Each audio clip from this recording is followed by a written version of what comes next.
reumatismo en la tercera edad, también llamado reumatismo en los ancianos, reumatismo en la senectud. Pero tercera edad suena más bonito, ¿no? Algunos datos epidemiológicos. Estamos ahora en una crisis sanitaria en todos los hospitales del Perú, no solamente por lo que le está pasando a los neonatos, sino también por lo que están pasando en las personas de la tercera edad. Prácticamente ya no existe una pirámide poblacional, ahora estamos hablando de un trapecio piramidal. Vemos que la base casi se está equiparando con las personas que están en edad, claro, tú dices 2025, pero ojo, estamos en 2019, faltan 6 años nada más.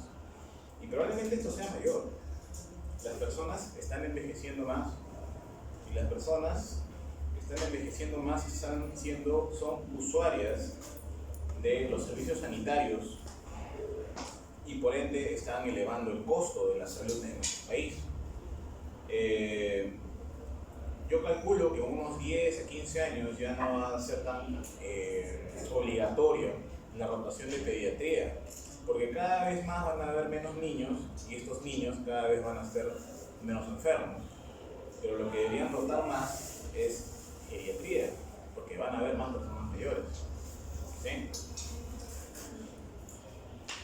Otros datos: el adulto mayor en América Latina, porque es un continente subdesarrollado, según la Organización Panamericana de la Salud, punto de corte 60 años.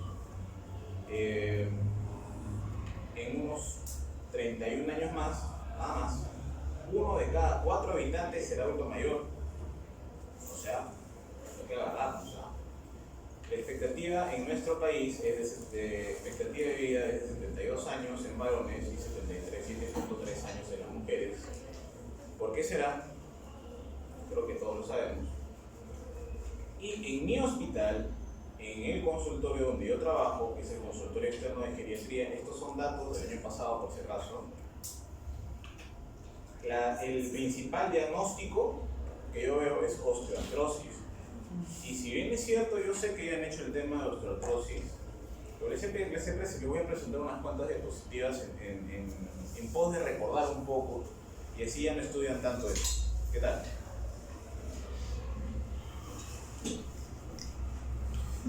Está triste, Harold, porque tiene artrosis.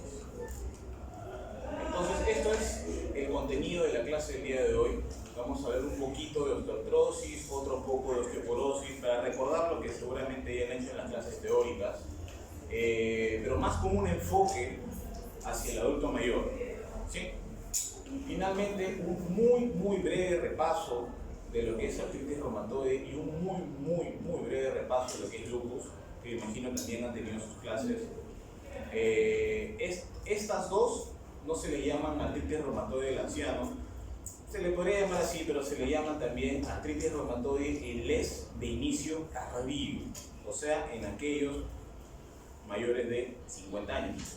Y finalmente vamos a hablar de la arteritis de células gigantes, también conocida como la arteritis de la temporal. Y me olvidé una más, vamos a hablar también de polimialgia reumática. No sé si han visto estos últimos dos, polimialgia reumática, en práctica, teoría, nada, ya, perfecto. Muy bien. ¿Qué me interesa de esta diapositiva? Que sepan que la osteoartrosis, el síntoma cardinal es el dolor. No hay artrosis sin dolor.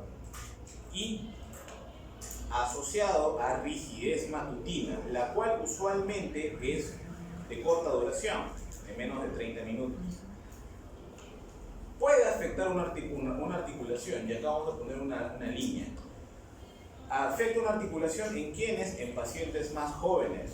¿Por qué? Porque el compromiso usualmente en los ancianos es poliarticular. Entonces ya estamos hablando de que una artrosis que afecta la rodilla, que afecta la cadera, que afecta las manos, que afecta la columna, que es lo que usualmente yo veo en consulta, se le llama osteoartrosis generalizada, aquella que afecta 3 o más articulaciones. ¿Cuáles son las más afectadas? Rodillas y caderas, manos y columna vertebral. En orden de aparición, según la literatura, rodillas y caderas, manos y columna, pero según mi cortísima experiencia, la de la columna y de la rodilla están por encima de las dos. De nuevo, estamos envejeciendo más y por ende, si estamos envejeciendo más, la prevalencia de artrosis es directamente proporcional al envejecimiento, siendo este un factor de riesgo no modificable para la aparición de artrosis. Y como mencionan, junto con la hipertensión arterial, la osteoartrosis es la enfermedad crónica más común en los ancianos. Y eso es corroborado con la epidemiología del hospital.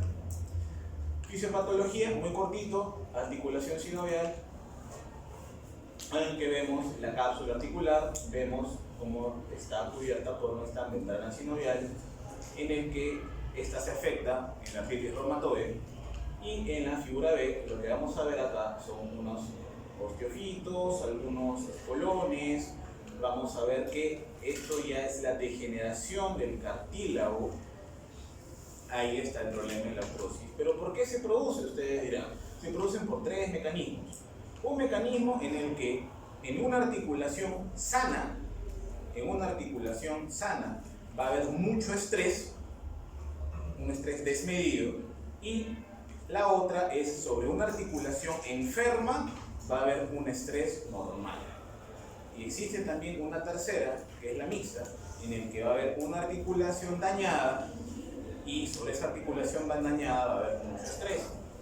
Y obviamente pues va a haber, todo esto va a producir va a producir inflamación, la secreción de algunas interleuquinas, o sea, citocinas inflamatorias.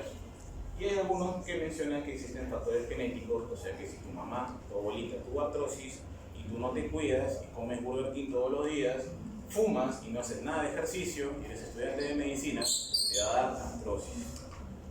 Algunos otros factores de riesgo, como les mencioné, si les estoy mencionando que sobre una articulación sana yo le voy a poner mucho estrés, el principal estrés sobre esa rodilla va a ser la obesidad. Sí, a los traumatólogos les encantan los gorditos. ¿Por qué? Porque son los que van a buscarlos desde que son jóvenes. Porque inclusive hay pacientes menores de 40 años, obesos, que ya la presentan. El traumatólogo está mirándolo así con cara de llevar.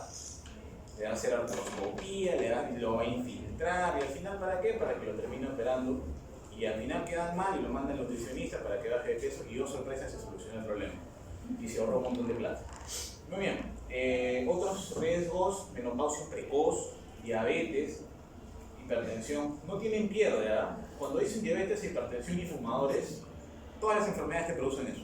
O sea, conclusión, no fumes, aunque no está relacionado acá a la marihuana, así que no se han hecho estudios al respecto, pero vamos a dejar que el cigarro hace daño, ¿ya?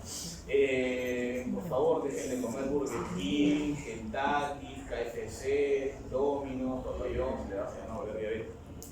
Muy bien, y finalmente, algunos factores de riesgo locales, como les mencioné, mayor estrés, o sea, traumatismos, microtraumas constantes también, y en algunas actividades físicas especiales, como en el caso de los futbolistas, en el caso de los tenistas, en el caso de los levantadores de pesas. El examen físico, muy brevemente, ya saben, el paciente que viene con artrosis menciona dolor, pero antes de yo decir al paciente que tiene artrosis y el paciente me dice que dolor, tengo que hacer un pequeño examen físico. Por los que han rotado conmigo en consultorio, hemos visto de que el paciente, primero lo que tenemos que hacer es inspección, ver si hay deformidad, anormalidades, la presencia del valgo o del varo. En varo usualmente me habla de pinzamiento medial de la rodilla y por ende ya deformidad y subluxación de la rodilla y por ende también cambios a nivel de las estructuras adyacentes.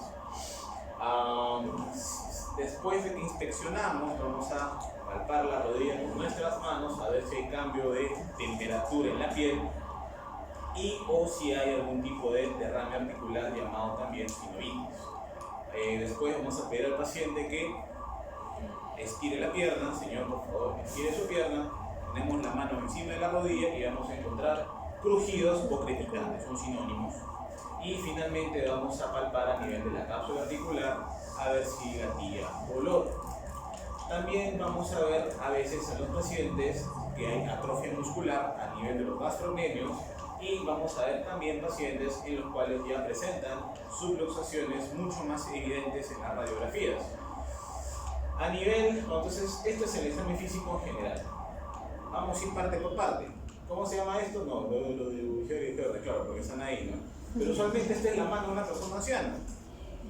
Algunos que tenemos abuelos todavía le damos la mano, usualmente a la abuelita, y si la abuelita pues ha sido una mujer chambeadora, al menos como mi abuela, vamos a ver que ella tiene sus nódulos de Bouchard y de Herder, que son casi patognomónicos de la osteoartrosis de la mano. Algún dato acá que no está escrito.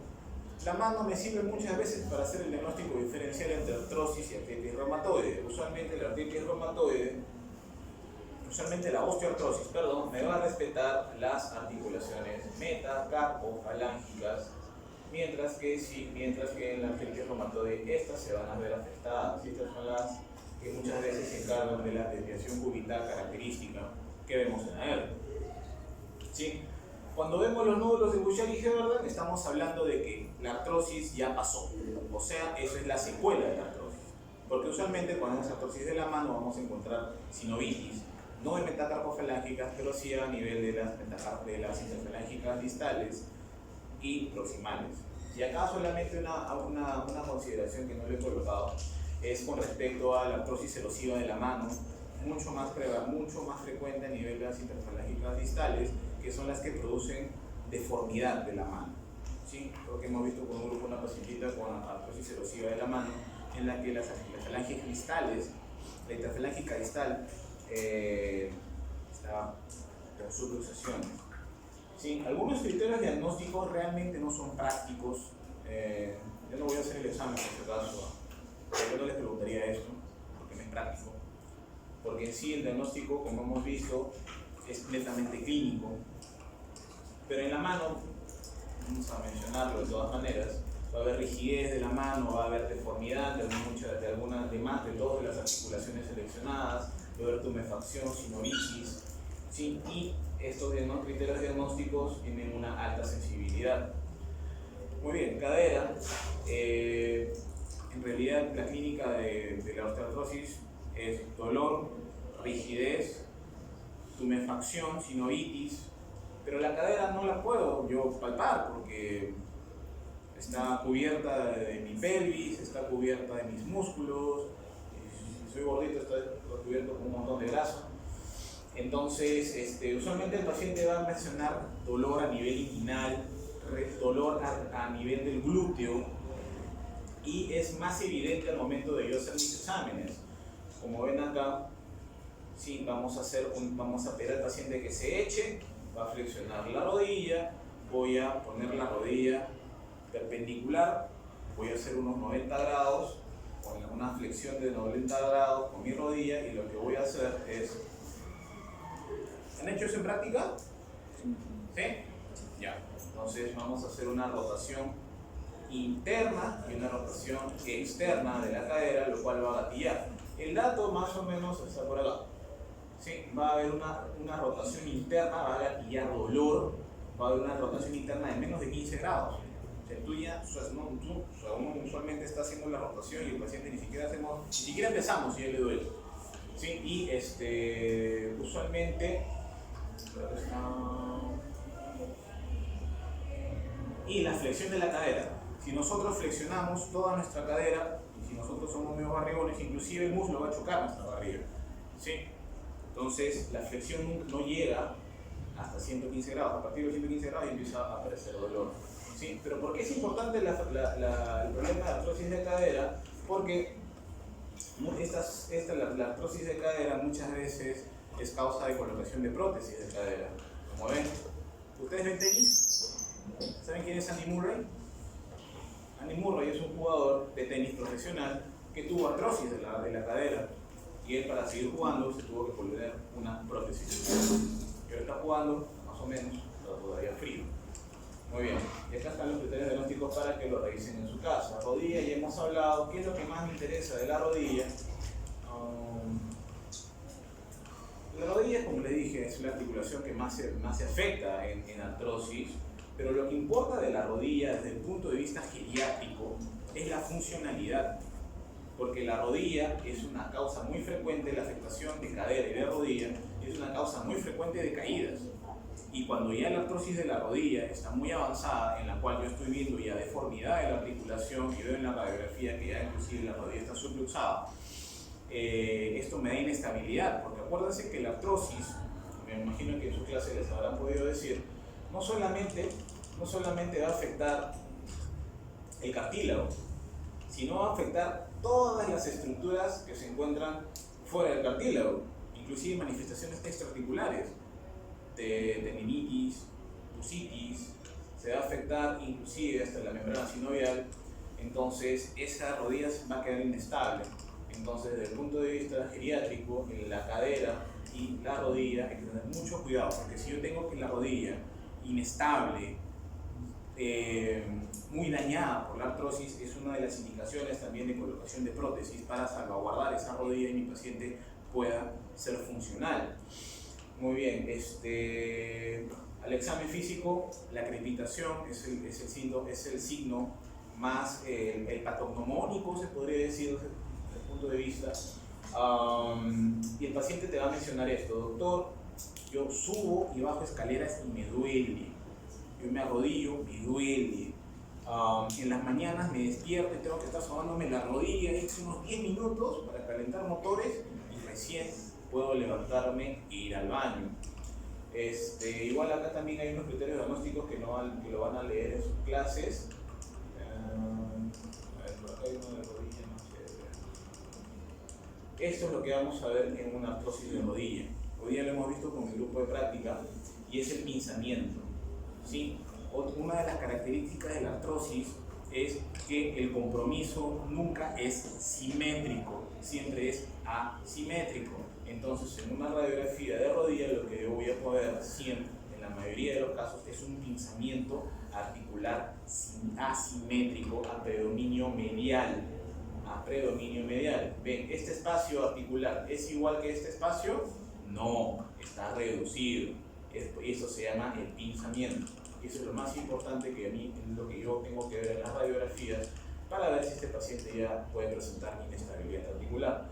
Muy bien, algunas palabras sobre problemas de artrosis de columna, causa muy frecuente de lumbalgia, y no solamente de lumbalgia, ¿sí?, sino también de radiculopatía, de parestesia de miembros inferiores, inclusive hasta de presencia de incontinencia urinaria, como vamos a ver más adelante. Como vemos acá, esta es la vértebra, este es mi disco intervertebral, en el medio está mi núcleo pulposo, este es el canal vertebral y esta es la forámina, la forámina por la donde salen mis nervios periféricos. Entonces, si yo tengo un problema de artrosis de la columna, lo que va a producir es un disco degenerado y el prolapso del núcleo pulposo, produciéndome obstrucción de la forámina y por ende parestesia de miembros inferiores, que se conoce como radiculopatía. Dependiendo del nivel afectado, un dermatoma se va a afectar. Y muchas veces el paciente menciona: sí, doctor, de vez en cuando yo me siento y me paro, siento un dolorcito en la cintura, pero lo que no tolero, doctor, es el adormecimiento intenso de la planta de los pies, y siento inclusive en algunos pacientes: doctor, se me escapa la orina, se me escapa la deposición y siento el ano adormecido. Así te dice el paciente: doctor, siento que se me adormece. Entonces uno le hace algunas preguntas un poco más íntimas y no hay ningún antecedente de relaciones HSH. Entonces yo, haciendo unidad clínica, hoy día tuve un paciente así, justamente viene el paciente: doctor, se me adormecen las piernas, no he tomado nada, por si acaso, se me adormece sin tomar nada, doctor. Y siento que, y a veces, doctor, cuando tengo ganas de orinar y no llego al baño rápido, se me escapa la orina. Y hace y por lo menos una vez, 2 veces por semana, se me escapa la deposición, ¿sí?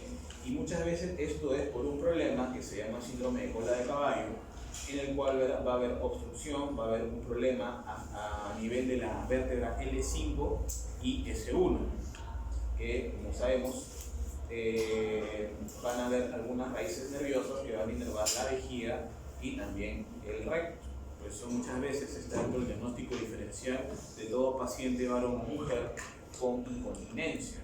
¿Sí? ¿Qué más me estoy olvidando de esto? Obviamente se va a manifestar por dolor mecánico, agravado en movimientos y al levantar peso. ¿Sí? Por eso que estos pacientes no pueden cargar peso. Tampoco pueden subir muchas escaleras. ¿Sí? En columna cervical, a ver, localizaciones menos frecuentes: el codo, hombro, tobillo y pie. Pregunta número 3 de su examen el día sábado. ¿Cuál es la articulación que más se afecta en la artrosis? Hombre, esa no es. Clasificación: puede ser primaria o puede ser secundaria. La primaria es la más frecuente, la secundaria asociada a todos estos problemas: gota, condrocalcinosis en pacientes con acromegalia, en pacientes con escoliosis, en mujeres con síndrome de hiperlaxitud, usualmente pacientes jóvenes, así de cognitivo del síndrome de hiperlaxitud con dolor, en pacientes con la artritis reumatoide. Es un factor de riesgo para hacer una artrosis secundaria. Ustedes saben que la artritis reumatoide, cuando se degenera y digamos, progresa en el transcurso de los años, no solamente afecta a la membrana sinovial, sino también infantil, y sería pues un síndrome mixto. Y como les mencioné, artrosis generalizada en aquella que afecta 3 o más articulaciones. Evolución y pronóstico: la artrosis no tiene una evolución catastrófica, o sea, no es de que yo te diagnostico la artrosis, te vas así, es más así. Van a haber periodos en los cuales el cartílago se regenera, entonces mejora tu dolor, mejora tu movilidad, pero si tú eres una persona que a pesar de haberte dicho que bajes de peso, sigues fumando y sigues comiendo porquerías, tu artrosis va a empeorar. ¿Sí? Es por eso que acuérdense que el factor de riesgo el principal factor de riesgo modificable para la artrosis, la que mejora más tu funcionalidad y tus síntomas, es bajar de peso. Entonces depende mucho de eso. Como dice acá, a largo plazo muchos enfermos se estabilizan y la mejoría sintomática es común. Y como dice acá, los factores de mal pronóstico son la obesidad y la inestabilidad articular. Cuando ya hay inestabilidad articular, es una de las indicaciones de cirugía. Evolución y pronóstico. Diagnóstico: la artrosis de la mano, la artrosis de la cadera y la artrosis de la rodilla. El diagnóstico inicial es netamente clínico. No tengo que pedirle yo radiografías. Inclusive está en la mayoría de las guías de práctica clínica, inclusive en la guía de práctica clínica que se usa en salud, mencionan con buena revisión bibliográfica. Yo también he revisado, no es necesario usar la radiografía, no es necesario pedir radiografías. ¿Cuándo yo voy a pedir una radiografía? Cuando ya estoy viendo deformidad articular, cuando voy viendo que mi paciente no está yendo bien con mi manejo, a ver si es que efectivamente cómo estará la rodilla o la cadera. Y esto es bien importante. Pregunta número 8. El paciente con artrosis se correlaciona sus manifestaciones clínicas con la radiografía. No. Existe disociación clínico-radiológica. Yo puedo tener un paciente.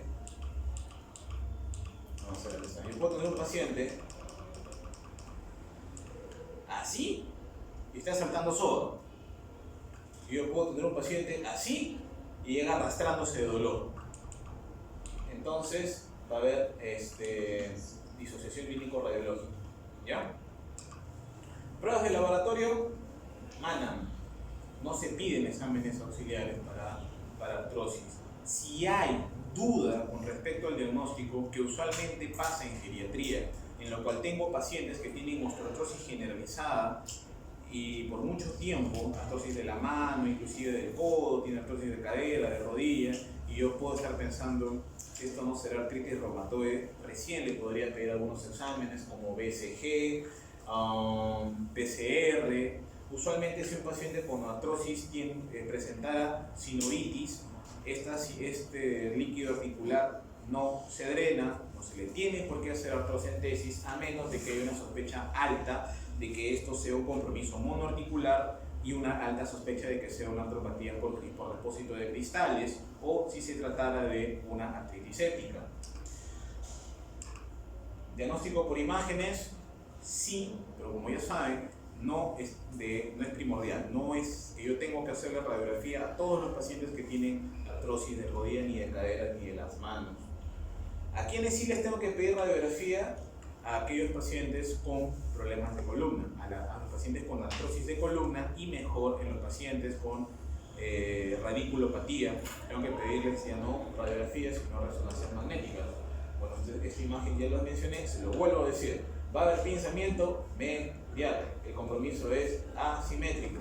Va a presentar esto que se llama esclerosis subcondral. Acá toda esta parte de acá que no se ve es el cartílago, y debajo del cartílago, si el cartílago es condrocito, debajo del condrocito es debajo del condrocito, debajo del cartílago va a haber esclerosis subcondral, que es uno de los hallazgos iniciales en la radiografía. Cuando esta artrosis ya está muy avanzada, vamos a ver estas presencias de estas pequeñas exostosis, ¿sí?, llamadas también osteofitos, y obviamente el pinzamiento articular en este caso va a ser muy avanzado. Vamos a ver esto que se llama quistes subcondrales, o también quistes de Geoda. Adicionalmente vemos acá también la presencia de un osteofito.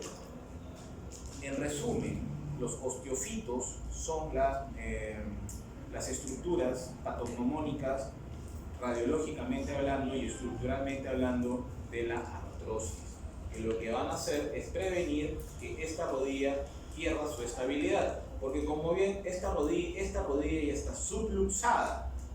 Entonces el osteofito le hace una camita al fémur de arriba que se está subluxando para evitar la pérdida de la estabilidad de la rodilla. A nivel de las manos, lo que vamos a ver, esto es una radiografía típica de una artrosis de la mano. No sé si lo logran ver, pero a nivel de las interfalángicas distales ya el espacio está perdido, y acá, como vemos a nivel de las metacarpofalángicas, esto está conservado. Si ven ustedes acá, el espacio articular está normal y aquí está disminuido, inclusive con la presencia de algunas erosiones. Esta paciente probablemente tenga la mano con las articulaciones interfalángicas distales subluxadas. A nivel del codo, raro. A nivel de la articulación sacroiliaca va a haber sacroileitis, es sumamente raro, que está dentro del diagnóstico diferencial de problemas de ospondiloartrosis lumbosacra que no mejoran con manejo de dolor ni con terapia, y siempre se tiene que descartar en pacientes con lumbalgia, usualmente mujeres en edad fértil, presencia de espondiloartritis, ¿ya? Acá vemos una artrosis de cadera brutal, casi ya no se ve el espacio articular, acá se ve apenitas, acá se ve apenas, y acá casi ya no tiene espacio articular. Esto es una artrosis de cadera muy avanzada. A nivel de la columna, lo que vamos a ver aquí es también a nivel de los cuerpos vertebrales la presencia de esclerosis subcondral. Y lo que vamos a ver aquí, este es el espacio intervertebral, que como verán es asimétrico. Pues en artrosis todo es asimétrico. Este espacio es mayor que este espacio. A este nivel ya mi disco, probablemente mi núcleo pulposo esté prolapsado y me está produciendo a nivel del pinzamiento posterior, a nivel de acá, por ejemplo, de L5S1, de L5S1, de L4, L5, probablemente el paciente tenga parestesias. Y esto, los famosos, hijito, tengo pico de loro. Tú estás imaginándote, no sabes nada de artrosis y te imaginas un loro. Ya, esto es, miren más allá de evidente. ¿Ven esto de acá? Ya, esos son los famosos piquitos de loro. Yo tenía una foto de un paciente que no tenía pico de loro, eso era pico de tucán. Tenía unas cosas espectaculares. No sé cómo el paciente estaba tranquilo, mencionaba el paciente de vez en cuando, disociación clínico-radiológica. Esto es importante, en estados avanzados va a haber pinzamiento, el desplazamiento de una vértebra sobre la otra, eso se llama listesis. ¿Sí? Por ejemplo, acá hay una muy discreta anterolistesis, ¿ya? Y fácil, si yo tengo que poner una línea por acá, agarro mi lapicero y trazo una línea. Todo tiene que ser, es como juntar los puntitos, ¿ya? Y todo tiene que ser una línea. Pero si yo veo que mi línea se va para adelante, anterolistesis. Diagnóstico por imágenes, radiografías, para que lo lean en su casa, tratamiento, solamente 2 minutos acerca de tratamiento. Cartílago de tiburón, colágeno, ácido hialurónico, magnesol, la milenaria, extracto de rana, comer patita de chancho. No, nada de eso sirve. Lamentablemente la industria farmacológica lo único que quiere es quedarse con la plata de los pacientes. Entonces, si nosotros le vamos a dar un buen consejo a nuestros pacientes y a nuestros familiares, es que eviten esos productos. Yo les he explicado, creo que hasta el cansancio, el colágeno es una fibra, es una proteína. Y nosotros no comemos, no absorbemos proteínas. Nosotros absorbemos aminoácidos, exactamente, absorbemos aminoácidos, no absorbemos proteínas. La estructura molecular del colágeno, como colágeno, tiene estructura cuaternaria, es una molécula monstruosa. Nosotros no tenemos la capacidad de romper todas mis estructuras cuaternarias, terciarias, secundarias, volverlo aminoácidos. No tengo yo colagenasas para hacerlo. Lo que sí tengo es mecanismos para poder absorber mis alimentos, que es lo fisiológico, ¿ya? Aparte que la molécula tiene una cantidad brutal de kiloátomos, que eso no lo va a absorber el trocito jamás. Así que todo el colágeno que yo ingesto, que yo como, se va por las deposiciones. Así sea hidrolizado, suizo, sueco, no sirve. ¿Ya? Tratamiento. NSAID son AINES, ¿sí? AINES en pacientes con dolores episódicos, pero como estamos en la parte de reumatismo de la tercera edad, ya estos pacientes usualmente, como les mencioné en las primeras diapositivas, no tienen artrosis de una parte, de una articulación, es un compromiso poliarticular, entonces el dolor es generalizado, el paciente siente como si lo hubieran apaleado a golpes, como si hubiera ido al centro de Lima y lo hubieran robado, que lo hubieran agarrado a patadas. El paciente siente eso. Entonces ya el uso de AINES por 1, 2, 3 días es insuficiente, porque ya el paciente siente dolor al tercer cuarto, ya calmó su dolor al tercer cuarto día, pero el paciente sigue con dolor.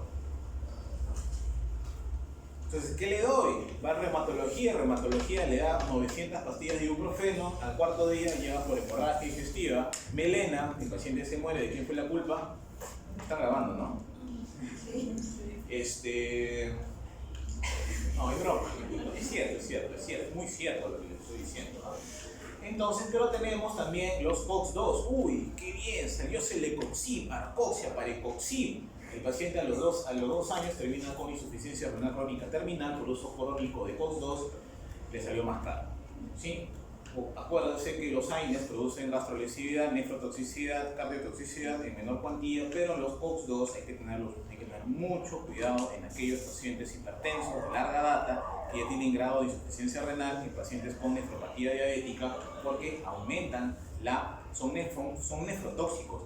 Tener cuidado en gorditos con dislipidemias, no voy a hacer que darle tu arcoxia, lo mandes a la otra por un infarto. ¿Sí? Hace unos 10 años hubo un COX-2 que empezó a matar gente en Estados Unidos y lo tuvieron, la FDA lo retiró al toque. Pero, y entonces, doctor, si los AINES le producen sangrado y los COX-2 le va a hacer que mi paciente se muera de un infarto, ¿qué le doy? Tramadol. El tramadol es un opioide débil, no está exento de problemas, producen náusea, producen vómito, en pacientes que usan antidepresivos, que tienen depresión. Acuérdense que usualmente los antidepresivos son inhibidores selectivos de recaptación de serotonina, y el tramadol no solamente es un opioide per se, sino también inhibe la recaptación de serotonina. Entonces, si yo tengo un paciente con depresión que está tomando sertralina y toma tramadol, me va a dar un síndrome serotoninérgico. El paciente va a estar con diarrea, con náuseas, con vómitos y hasta se puede morir. Hay que tener mucho cuidado y preguntar siempre antes de iniciar tramadol, ¿sí? En la práctica, yo tengo muchos pacientes con depresión y tramadol, y gracias a Dios, será porque Dios es peruano, no he tenido hasta ahora muchos problemas. Usualmente lo dejo en dosis muy bajas. Cuando ya el paciente empieza a subir más de 150 de la dosis de tramadol hasta 200, ya estoy pensando en cambiárselo por otro. Algunos productos que se consumen bastante sulfato, condroitina, glucosamina. Hasta el 2008 se aprobaba que sí eran buenos, ya a partir del 2012, porque estas son las guías internacionales de la guía europea y a nivel de Estados Unidos, ha salido una nueva, pero igual no se recomienda su uso, ¿ya? Suplementos de condroitina, de glucosamina con condroitina. Pero también, ¿qué nos podría ayudar, doctor? Porque tiene un dolor crónico, ojo, esta es la parte de reumatología, esta es parte del envejecimiento, ¿no? Ya, doctor, usted le da tramadol, pero tiene sinovitis, ¿no le puedo dar AINES? Sí le puedes dar AINES, pero por tiempos cortos de tiempo le puedes dar AINES. Y también puedes usar topical AINES, o sea, no se olviden de que la presentación de diclofenaco, indometacina, también se pueden dar de forma tópica. Y no es que porque se aplique de forma tópica no son gastrolesivos, claro que sí, son gastrolesivos. Por eso hay que quedarlos por corto tiempo, ¿ya? Allá, vamos a ver un ratito osteoporosis, muy cortito también, porque la clase es bien larga, son 105 diapositivas. Osteoporosis, ¿qué cosa es? Disminución de la mineralización ósea. Este es un hueso con osteoporosis. Usualmente el diagnóstico es densitométrico, usando el test SCORE, como ya seguramente han visto en práctica en la teoría de osteoporosis. Epidemiología es la enfermedad ósea más frecuente, es prevalente en el 26% de las mujeres de 50 años, o sea, es altísimo. Y en pacientes de mayores de 70 llega a ser, indistintamente del sexo, llega a ser del 24% de la cadera y un 40% de la columna lumbar. ¿Sí? Esto es importante, 70 a 80 años. ¿Sí? Hay osteoporosis, miren, en un 40% de estos estudios. ¿Por qué es importante la osteoporosis? La osteoporosis es importante porque esta me mata al paciente. Doctor, pero la osteoporosis no da dolor, no da síntomas. Sí, no da dolor ni da síntomas. Pero ¿por qué la osteoporosis va a matar al señor? Porque la osteoporosis, ¿qué produce? Fracturas.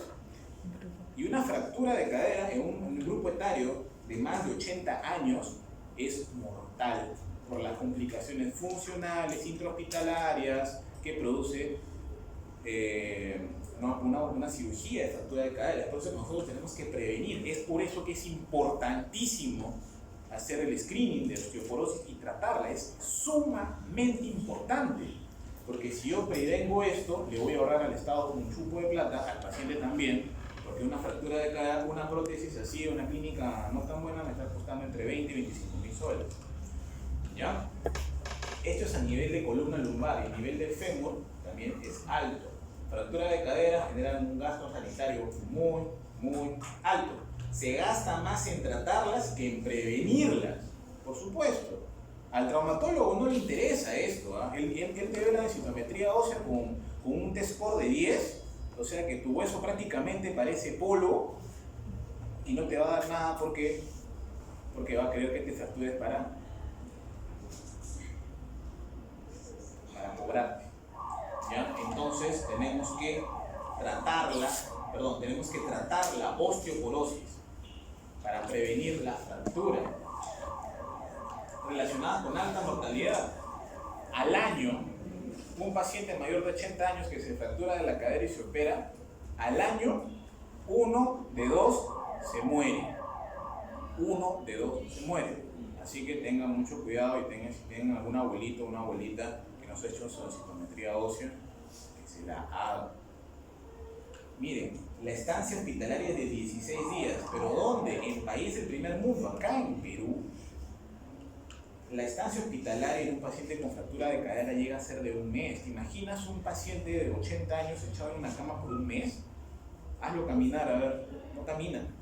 Está así, todo sarcopénico, no ha tenido rehabilitación, pero el traumatólogo, sí, ya lo operé bien, señor, ha quedado muy bien, la operación ha sido un éxito, doctor, pero mi papá no camina. Bueno, soy psicoterapia, con terapia. Terapia, a veces no llegan no vuelven a caminar los pacientes. Factores de riesgo, estos, tratamiento con corticoides de larga data, en pacientes con el síndrome de caídas, que es un síndrome geriátrico, en aquellos que se caen 2 veces al año, en ellos hay que tener mucho cuidado. ¿Sí? Bajo peso en pacientes malnutridos, historia personal de fractura previa también. Otros lo leen en su caso. Densitometría ósea, con esto se hace el diagnóstico de osteoporosis.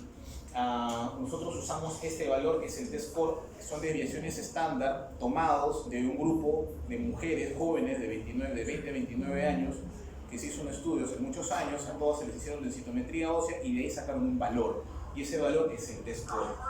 ¿A quién se lo voy a pedir? A todas las mujeres mayores de 65 años y a todos los varones mayores de 70 años. En menores, siempre y cuando tengan un FRAX alto. Ahora les voy a mostrar qué es el FRAX. Antes del inicio de tratamiento, también antes de inicio de tratamientos que me puedan afectar la mineralización ósea, como el uso de corticoides, como el uso de en mujeres con cáncer de mama, que tienen bloqueadores hormonales, la baja de estrógeno produce también pérdida de la mineralización ósea. Factores de riesgo múltiples en menores de 40 años, fracturas múltiples, en pacientes que reciben alta dosis de corticoides, hay que tener, ojo, mucho cuidado, en pacientes con lupus, en pacientes con AR, mujeres jóvenes que tienen lupus, que han sido pulsadas con metilprednisolona, que están con corticoides por vía oral y tienen 35, 40, 20, 25 años, a ellas tengo que pedirle densitometría ósea porque se fracturan. No está indicada, doctorcito, me duele la espalda. No, una densitometría ósea. No, tampoco en estudios de menopausia, tampoco en cribado, o sea, esas campañas de osteoporosis que lo único que buscan, en vez de producirle un bienestar al paciente, es preocuparlo más, tampoco. Ya no a todos los pacientes se les hace screening de osteoporosis, ¿ya? Bueno, estos son otros factores de riesgo asociados a fracturas, asociados a osteoporosis. Esto es lo que han hecho en la práctica. Hemos visto densitometrías óseas. Acá les dejo el recordaris de que la osteoporosis densitométrica va a ser aquella que tiene menos o igual de 2.5 desviaciones estándar, osteopenia de 1 a 2.5 y normal en mayores de en sangre. Esto de acá, porque si yo tengo esto, me imagino que también les han de explicar, existe algo que se llama la osteoporosis primaria y la osteoporosis secundaria. Osteoporosis secundaria, tratamiento con corticoides, tratamiento antineoplásico secundario en pacientes, por ejemplo, en pacientes con insuficiencia renal crónica que me hacen un hiperparatiroidismo secundario. En ellos también hay que pensar en problemas de osteoporosis en pacientes con hiperparatiroidismo primario también, porque van a aumentar el desgaste de calcio, van a sacar calcio de mi huesito y obviamente me da osteoporosis. A ver, ¿por qué es importante también osteoporosis? ¿Ven esto de acá? ¿Ven esta vértebra cómo está? El signo del sanguchito. Esto se llama fractura por aplastamiento. Y las fracturas por aplastamiento muchas veces son la causa de por qué la pacientita, una mujer alta, esbelta, 1,70 m, cuando ella sea viejita, es este vuelo. Por esto, pues. Porque lo que a nosotros nos da la talla son las vértebras, ¿sí? No los huesos largos, sino son las vértebras. Entonces, si tengo múltiples fracturas por aplastamiento, por osteoporosis, entonces mi estatura va a bajar. Y así es como se ven, ¿sí? Se ven las vértebras deformadas. Ojo, si viene un paciente por lumbalgia y yo le tomo una radiografía y encuentro esto, por ejemplo, esto de acá, que ya es destrucción de la vértebra, esto ya no es por fractura por aplastamiento. Esto de acá es mieloma múltiple. Siempre pensar en pacientes que tienen destrucción de la vértebra, neoplasias también. Tuve un paciente que me viene y me dice, doctor, yo desde hace 5 años tengo osteoporosis. Ah, ya, ¿qué tal, señor? Mire, y también desde hace 3 años tengo insuficiencia renal. Ah, ya, ¿y qué estaba haciendo? No, doctor, siempre me estaba dando mi calcio, mi fijador de calcio, me dan mis pastillas para el dolor. ¿Y por qué he hecho insuficiencia renal? No sé, doctor, pero ya me dicen que mi riñón funciona un 20%. Le pide un hemograma, un perfil hepático común y corriente, disociación, albúmina, globulina, inmunoelectroforesis positivo, mieloma múltiple. Es un paciente con mieloma múltiple con progresión de enfermedad, múltiples fracturas por aplastamiento. Muy bien, ¿cómo calcular la fractura? Tenemos el FRAX. Acá está la página, funciona la página. Entren, lo buscan, ponen sus datos ahí y van a ver si tienen riesgo de fractura o no. Y si tienen riesgo de fractura, se hacen su densitometría ósea. Un pequeño fluxograma para prevenir fracturas por fragilidad. ¿Tengo fractura previa? No. Entonces, ¿tengo dos factores de riesgo positivos, clínicos mayores? No, o sea, no tengo cáncer de mama, ni tengo uso crónico de corticoides, ni tengo fracturas previas. No, medidas generales, toma pilocha en chorro. Fractura previa, sí. Fractura por osteoporosis, no. Entonces seguramente me saqué la mure en la moto. ¿Tiene más de dos factores de riesgo? Sí. Medida de densitometría ósea y el FRAX. Prueba de fractura. Si tengo una fractura por osteoporosis, hago mi densitometría ósea y me va a salir si tengo osteoporosis, o sea, un t-score más de 2 puntos mayor o igual de 2.5. Puedo tener un t-score entre 1.5 y 1.49 y el t-score menos de 1. Si tengo osteoporosis, medidas generales, tratamiento farmacológico y ¿qué más? Le pido una densitometría de control al año y medio. Valor tratamiento farmacológico si es que tengo un paciente con osteopenia. O si tengo una mujer joven que ha tenido, por ejemplo, que ha tenido un problema endocrinológico, llamémosle, o sea, ha sido una paciente que ha tenido una hemorragia uterina, en la que han tenido que hacer una extirpación del útero, en la cual hayan tenido que hacer una oforectomía por un problema de cáncer de ovario, una mujer que ya está deprivada de hormonas y es una paciente que tiene alto riesgo de hacer osteoporosis. En ella, por ejemplo, sí le daría tratamiento farmacológico, así no me salga un tratamiento, un resultado de osteoporosis. ¿En quiénes más? En pacientes que reciben corticoterapia prolongada. Muy bien.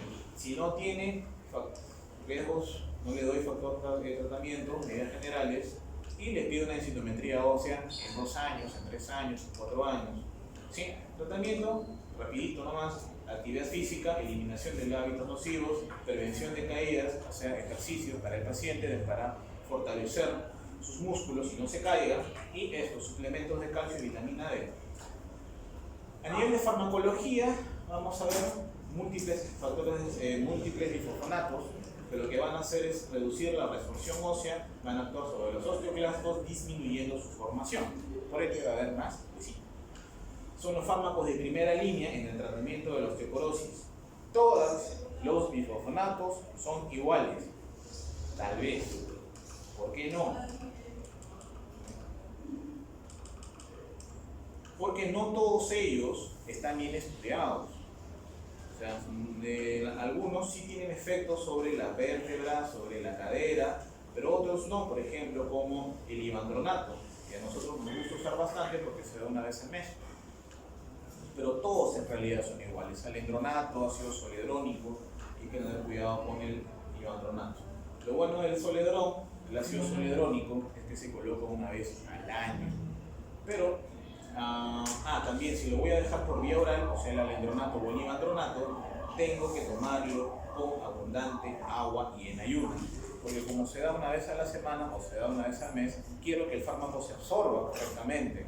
Entonces tiene que tomar abundante agua para que el fármaco se absorba más, y se tiene que dar en ayunas también por ese sentido. ¿Qué producen los bifosfonatos? Gastritis. Sí, producen gastritis, ¿no?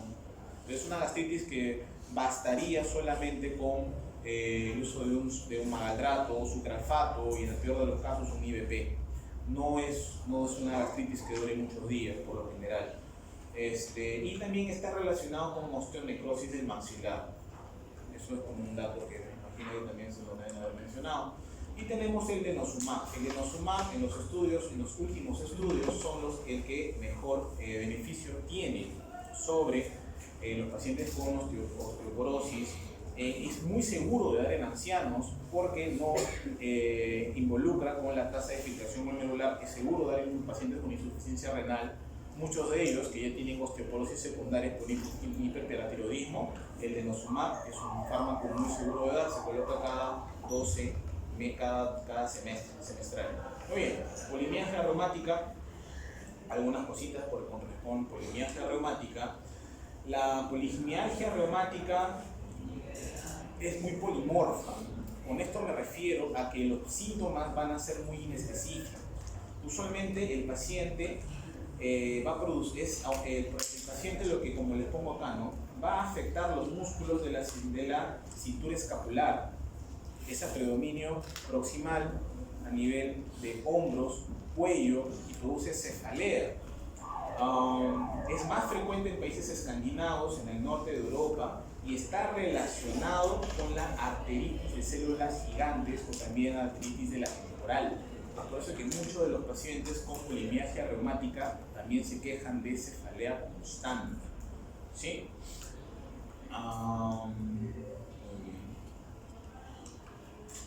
Etiopatogenia, como todas las colagenopatías, se desconoce, se cree de que hay una base genética.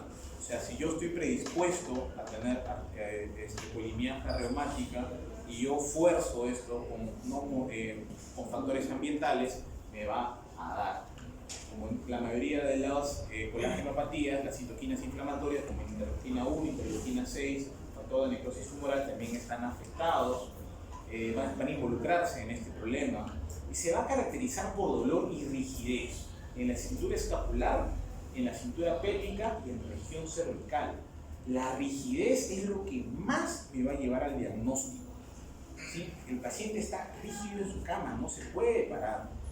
El paciente dice, doctor, yo abro los ojos, pero me quedo en mi cama, prendo mi radio y estoy ahí hasta que se me pase. Y ya después, cuando pasa la hora y ya me puedo mover. Aparte, doctor, trato de colocar los platos en el estante y se me cae la mano. Doctor, me peino y siento un poco de debilidad, casi como un paciente con polimiositis, ¿no? Que es también debilidad a nivel proximal. Y es a predominio nocturno y es tanta la rigidez de que ya interfiere con sus actividades básicas de vida diaria, que es lo que más va a motivar su consulta y debe estar siempre dentro de nuestros diagnósticos diferenciales.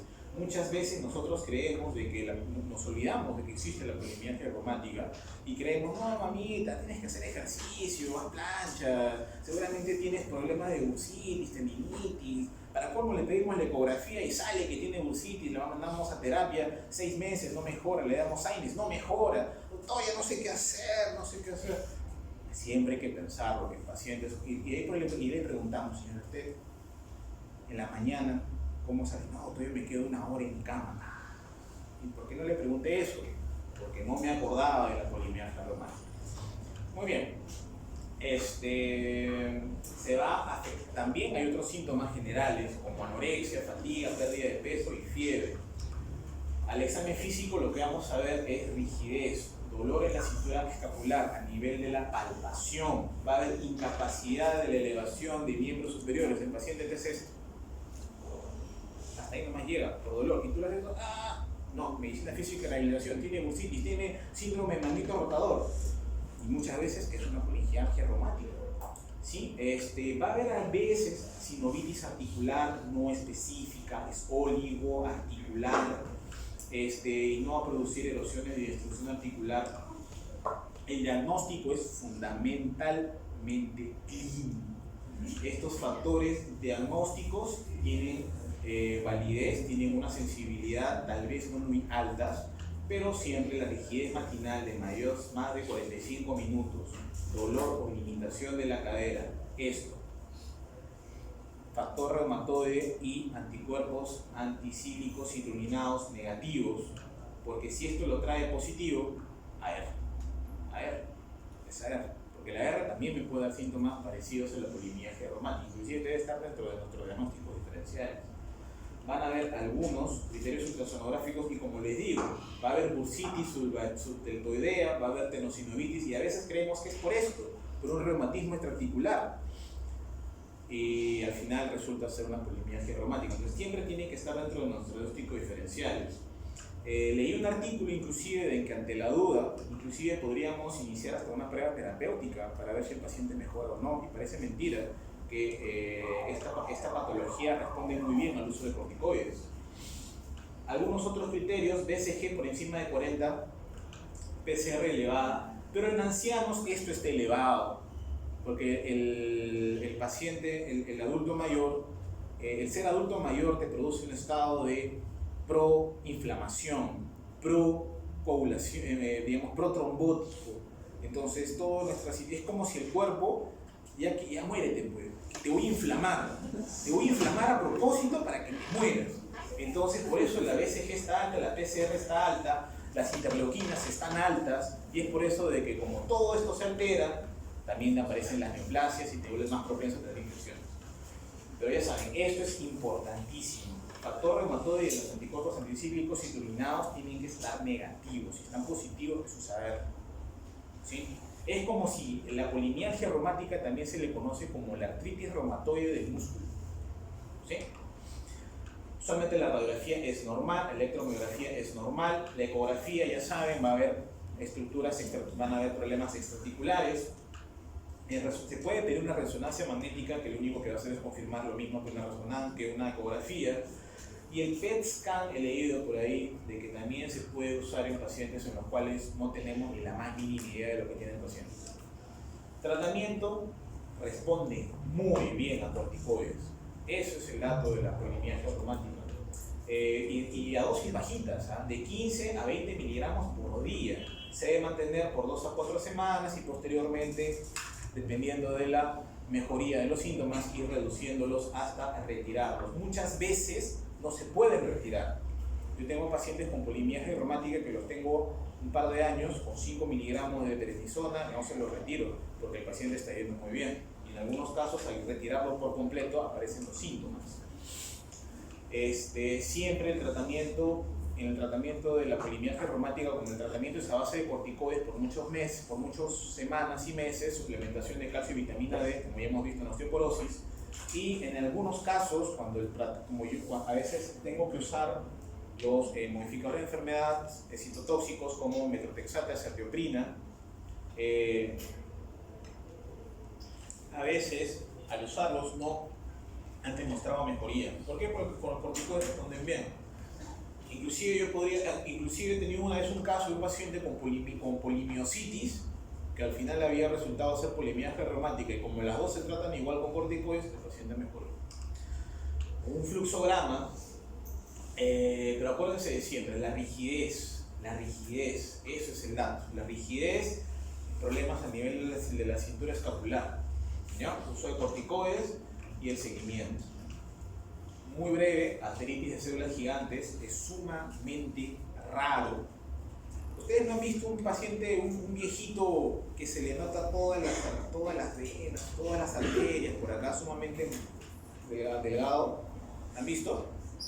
¿Sí? Que se ve, inclusive uno ve cómo pulsa la arteria temporal. Y el paciente viene por cefalea. Y muchas veces estos pacientes son vistos por el neurólogo, son vistos por el psiquiatra. Ya está loco este viejo, me duele su cabeza, entonces ¿qué tiene? Ya que lo ve el geriatra, ¿para qué? El paciente llega por cefalea. Sí, llega por cefalea, que es lo más frecuente. También se le conoce como la enfermedad de Horton. Afecta los vasos de todos son los vasos que vienen a nivel de la carótida.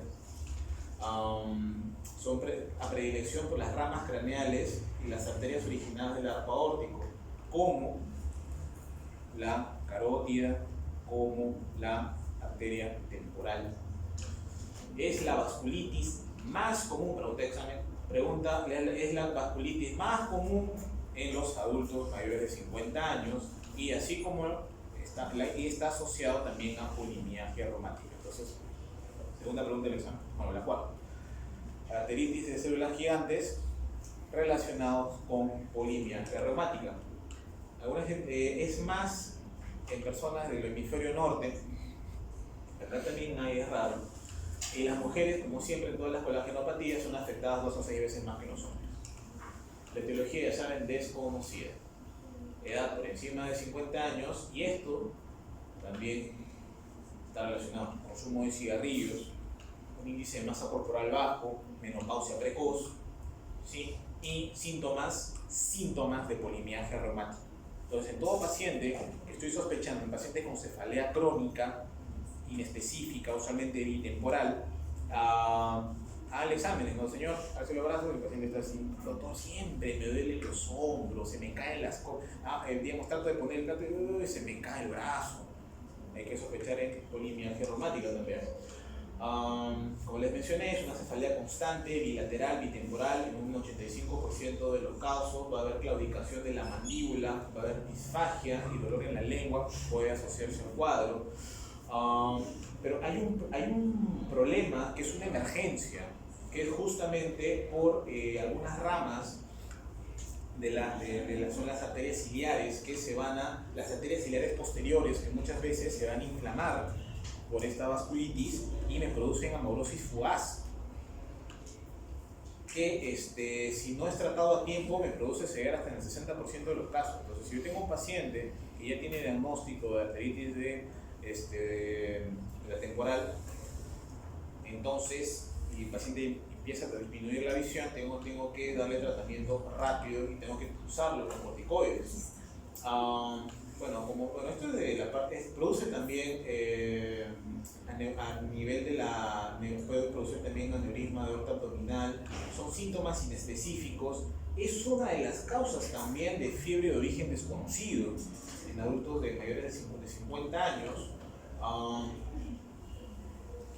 Va a haber afectación de todas las de arterias de mediano y grueso calibre. En este caso, el ejemplo muestra un aneurisma de aorta, pero también puede haber a nivel de la aorta torácica aneurismas de la aorta torácica e inclusive en algunos casos hasta disección de aorta. Muchos pacientes tienen disección de aorta y nadie sabe por qué y al final termina siendo una arteritis. Muy bien, diagnóstico, siempre pues pensando en la asociación con polimialgia reumática, va a haber aortitis y pueden en algunos pacientes presentar fenómeno de Raynaud, pero para no hacerlo largo, paciente con alta sospecha en aquellos pacientes que tienen cefalea bitemporal de meses de evolución asociado a síntomas de polimialgia reumática, siempre sospechar en arteritis de la temporal.